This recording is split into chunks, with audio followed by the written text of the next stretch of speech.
This is AP Calculus Optimization problem. We are asked to find the dimensions of the largest rectangle that can be inscribed in a semicircle of a radius r.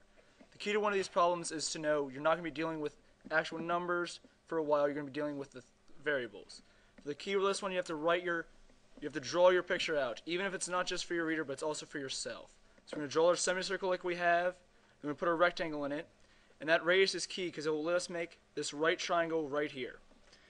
Now, it says we have to maximize our area. So we're going to put A equals x, y. We're going to put an arrow to that saying we're going to max this to help our reader know what we're doing. Next, we're going to have to find y, and we're going to have to find x. So for this, we're going to have to go back to our pre-cal and know what the definitions of our trigonometric things are. We know sine equals our opposite over our hypotenuse, which is equal to y over r. We can use our algebra skills to know that y would then equal sine of theta times r. Now for x, we'll be doing the same thing. We're going to be using cosine, so x over r would equal the adjacent over the hypotenuse, which equals cosine. So we know x equals cosine theta times r. Now that we know these, we're going to put them back in our problems. We know a equals r squared times sine theta times cosine theta. Next we have to do is put the derivative of this. We know a prime, r squared goes to 0. Now we have to use our product rule. So we're going to list our f of x, which would equal sine f prime of x will equal cosine. Our g of x equals cosine, and our g prime will equal opposite sine.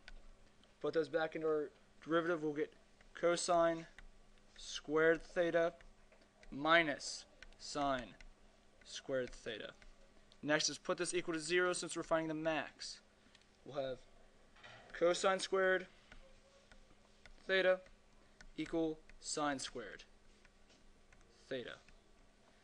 Now for sine squared, we have to go back to our Pythagorean identity, and we know that sine squared plus cosine squared equals 1, so we know that sine squared equals 1 minus cosine squared. So we can put that back into here, and we'll know cosine squared theta equals 1 minus cosine squared theta, leaving us with 2 cosine squared theta equal 1.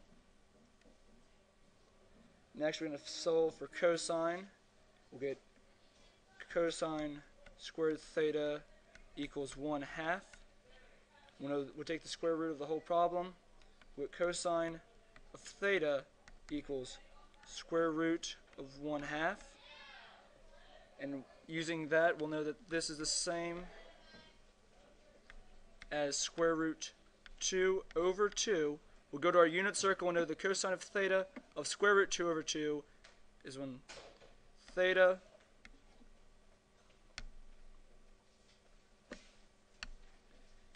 equals 45 degrees. I'm going to put that back into our x and y from up here.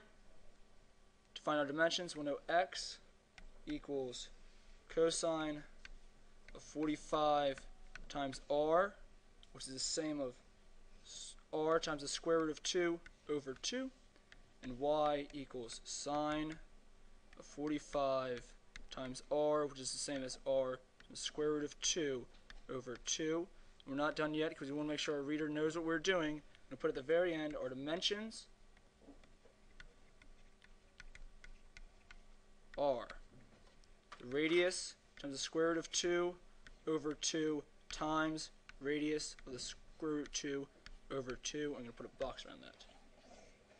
And that is your problem with my chicken scratch.